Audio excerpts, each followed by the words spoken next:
جہاں کی مٹی ہوتی ہے، یعنی انسان جس مٹی سے پیدا ہوتا ہے، تو کیا اسی مٹی میں اسے دفن ہونا ہوتا ہے؟ یہ سوال تھا۔ اصل میں یہ ایک محاورہ ہے جو لوگوں کی زبانوں پہ مشہور ہو گیا ہے، اس کی کوئی اصل قرآن میں یا حدیث میں نہیں ملتی،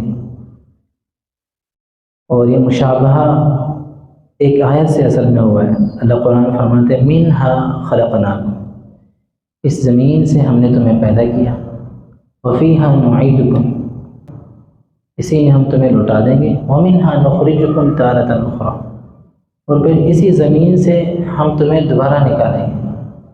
تو یہاں سے کچھ لوگوں نے سمجھا کہ یہ کوئی مخصوص مٹی ہے ہر بندے کے لیے۔ مثلا اگر کوئی بندہ کراچی میں فوت ہوا ہے تو وہ کراچی والی مٹی سے پیدا ہوا ہے، اور کوئی بندہ رحیم یار خان میں فوت ہوا ہے تو وہ رحیم یار خان والی مٹی سے پیدا ہوا ہے۔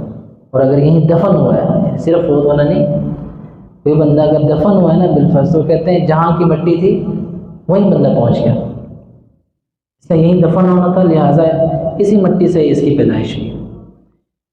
ہمیں سمجھنے کے لیے اس مسئلے کو دو حصوں میں تقسیم کرنا پڑے گا۔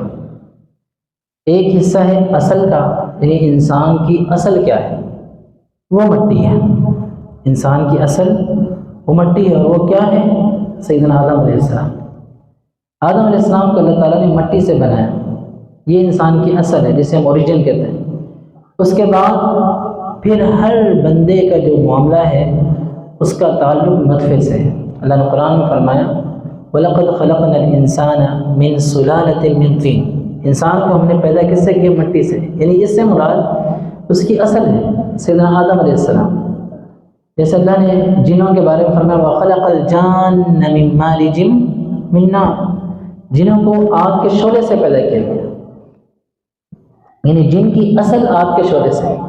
اب کیا ہر جن کو اللہ نے اسپیشل آگ کے شعلے سے بنایا؟ نہیں، اس کی ضروریت ہے، جس طرح انسانوں کی اولاد ہے، ضروریت ہے، چلتی رہتی ہے، ایسے ہی جنات کی ضروریت ہے۔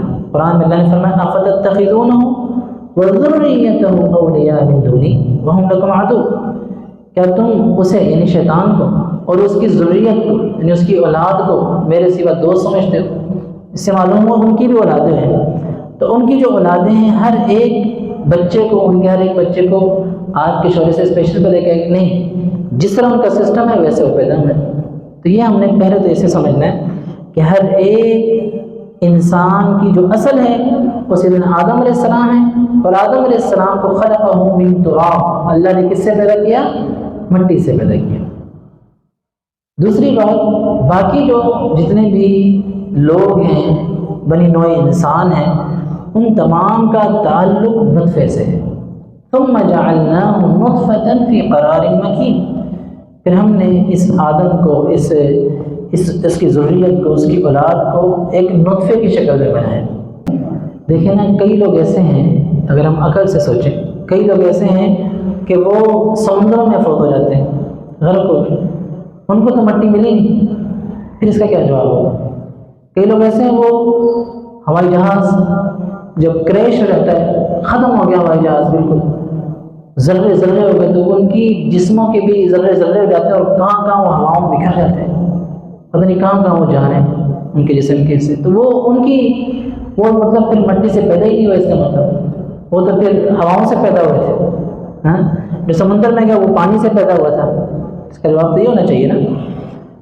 ہم یہ کہیں گے انسان کی اصل مٹی ہے، وہ کون ہے؟ سیدنا آدم علیہ السلام۔ پھر اس کے بعد اس کی فرع، اس کی شاخیں، وہ نطفے ہیں، نطفے سے پھر انسان کی تخلیق ہوئی ہے۔ اسے ایک اور دلیل سے بھی سمجھا جا سکتا ہے، حدیث میں آتا ہے اللہ کے نبی صلی اللہ علیہ وسلم فرماتے ہیں کہ آدم علیہ السلام کو اللہ تعالیٰ نے جب پیدا کیا تو اس کے لیے اللہ نے مختلف جگہوں سے مٹی لی ہے۔ یعنی مثلاً اگر آج ہم 7 بر اعظم شمار کرتے ہیں تو یوں سمجھے کہ 7 بر اعظموں سے آدم علیہ السلام کی مٹی لی گئی ہے۔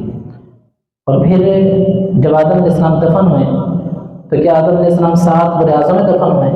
یہ ایک ہی جگہ دفن ہوئے نا، تو 7 میں سے 1 بر اعظم میں ان کی تدفین ہوئی ہے، تو باقی 6 بر اعظم ہے، اس کا مطلب ہے وہاں دفن ہی نہیں ہوئے، تو مسئلہ بن جائے گا۔